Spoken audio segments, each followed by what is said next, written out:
Howdy guys, welcome back to the channel. My name is Sam, and today we're hopefully going to be starting for the first time the new engine. To remind everybody, this is a P-pump swap 24 valve. It's a little bit different than the 12 valve that came out of it. Sensors and stuff did not bolt in just straight across. I had to do some MacGyvering. I tried to keep it as professional as I could, and this engine, this whole project is eating up a lot of time. But right now we have 6-speed manual transmission swap installed. We have the dash and everything inside the cab. Should be good to go. I know we're going to run into some issues along the way, but we got a battery I hijacked out of my buddy's truck outside, and hopefully we can get this thing fired up today, because honestly, the 24 valve swapped with the P-pump has a little bit different sound than you'd really expect, and I cannot wait for this thing to be running and driving again. But once we get this thing fired, then we can start throwing all the parts on the outside of it, because this is one big box to check off in regards to getting anywhere. Make sure no leaks. Before we die of heat stroke, let's go ahead and plug in the air conditioning. But right off the bat, battery hooked up. There was something that I noticed quickly, and I got lucky, and maybe this will save us in the end. But a couple of these wires were actually corroded and broken off inside this MacGyver terminal right here. So we ditched that. We got a good one on there, got good continuity through it. You will need to make sure all your grounds are so important to have those hooked up. I am running a fast 150 fuel pump, so I will be able to check the pressure right there. Make sure that bad boy's on, because if you don't have good lift pump pressure to your pump, you're kind of you're not going to be happy with your outcomes. Let's go ahead, go in here. Battery's hooked up. We got all kinds of light. Key turned something on. Let's go ahead and check her out. Let's see if she'll crank. Well, it won't start doing it like that. If you guys have ever deleted your automatic transmission and replaced it with a stick shift, this is one thing you will have to do.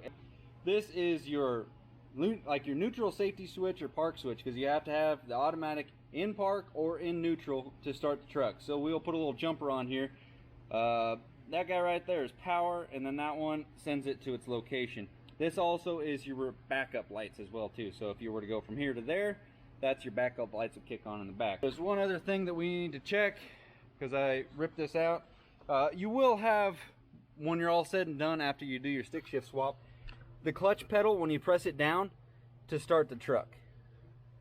But an automatic will have this little jumper on there. So if I take this jumper out and hit the key, it'll do the same effect. It'll just be a dead key. But I put that jumper back in there. I had robbed that out for the last project that I was working on. But right now we should see some signs of life as far as it goes for the starter. Always something else. Gotta do some more diving. It'll help if I hook that one up right. How about that? So once I get the starter to kick on, we got to do some more diving, because this truck did drive in here under its own power. It just had some really milky oil, so I know that the electronics are good with it. Always a gremlin somewhere that you have to track down.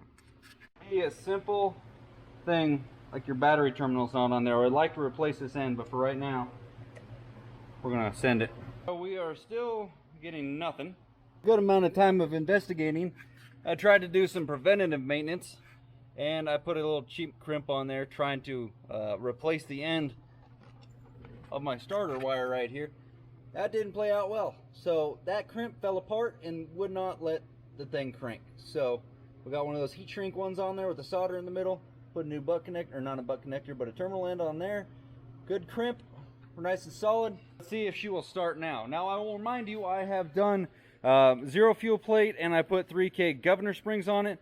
So in case of emergencies, you want to be able to act fast, and I highly doubt this will run away. Connection on the starter gets us the results we're looking for. There we go. Okay, finally. That took a little bit more time than I was really hoping for, but we have a starter kicking on now. Got off before we do something dangerous. Now that we have a starter that is turning over, once you actually get this thing cranking, you want to make sure that your Shutoff solenoid is actually being popped up and staying on, because that is the actual kill the engine switch right there, that little bad boy. And if it's not working, check the relays up here. I checked those already to make sure that was all good when I was trying to diagnose what was going on, why the starter wasn't kicking. Check the relay, those popped off good. So we'll see if that thing does its job.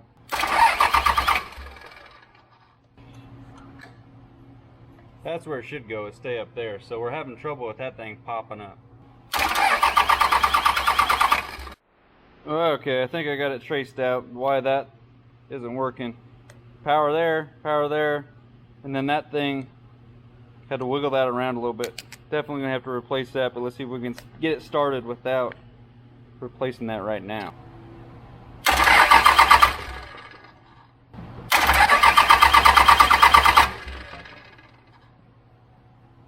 There we go, she popped up. Go ahead and hook my FAS up. Don't try this at home. Alligator clips inside the FAS connector. Kick off the relay.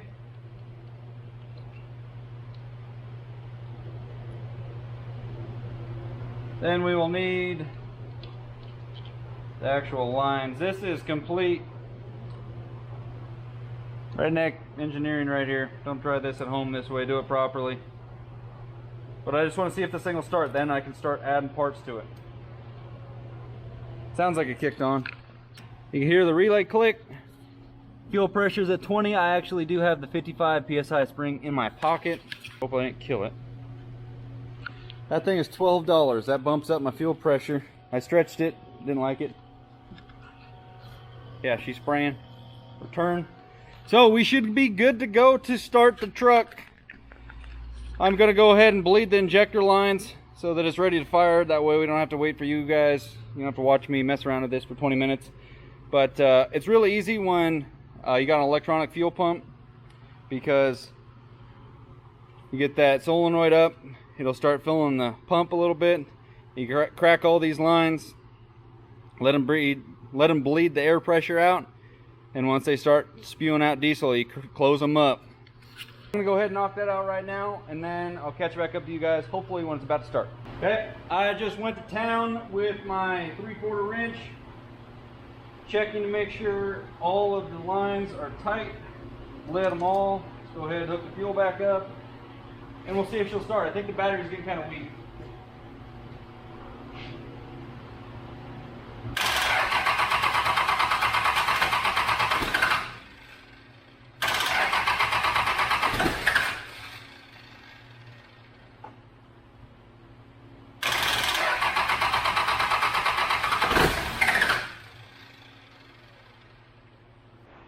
Got my super handy, tiny little guys. Crank her up to 10. That should be good. Who we kidding? Start the engine. Fuel pump still hooked up. Fuel. Oh, where's my fuel pressure? There it is. That terminal is crap. So she was starting to smoke, so she was getting some fuel.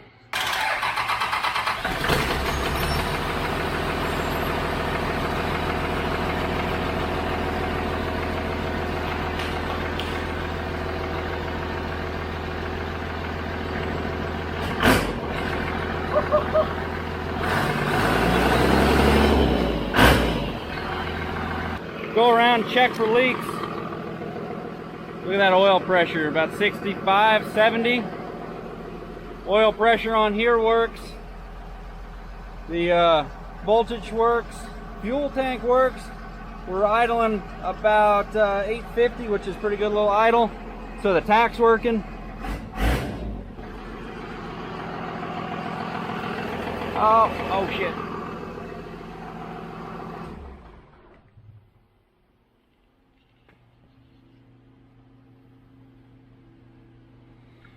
Okay, so we had ourselves a little bit of a diesel leak. You can see her down there on the floor.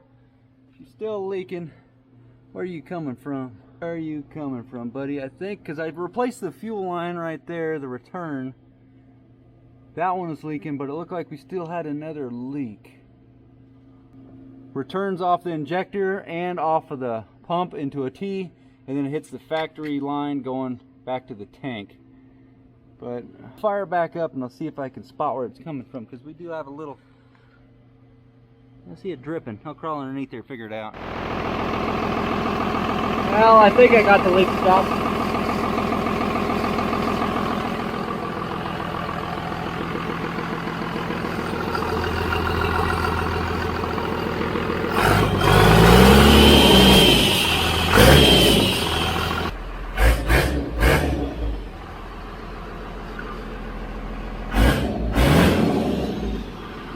Settle down now, boys. Settle down. Good deal. Okay. We are off to the races. I think that leak is stopped. They have those like push together connectors that don't come apart. What if your push locks? And I don't know. I just put a little clamp on there too. Give her that extra bit of security. But it did start. We are good to go. Oil pressure is awesome. Sounds great. I did the valves. Again, I did check to see what the pop-off pressure is for the injectors. They need to be a little bit less for the P-pump than they were for the VP44. We are all good to go on that. It's right around 3,900 PSI where it pops off at.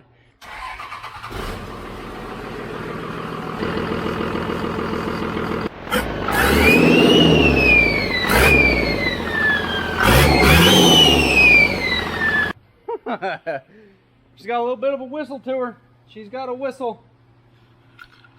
I checked the blow-by. Seems to be good to go. I mean, I checked it when I was there, but it's nice to check it right now. It started building a little bit of boost and popped that cap off. Forgot about that thing. But these engines do sound a little bit weird when they don't have the turbo connecting to the intake horn.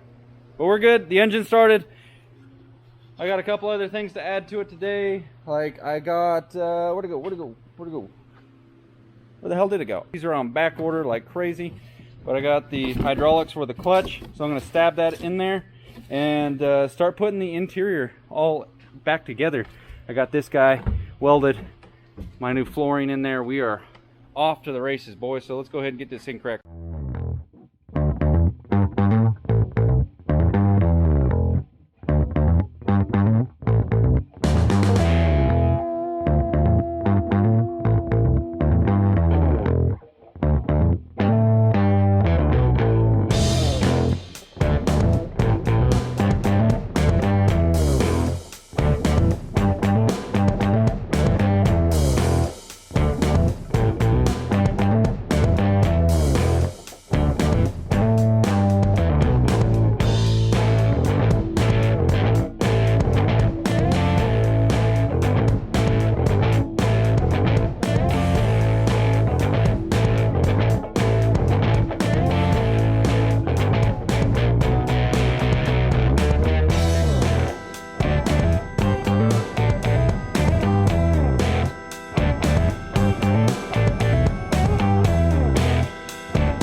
Officially starting to look like a truck a little bit now.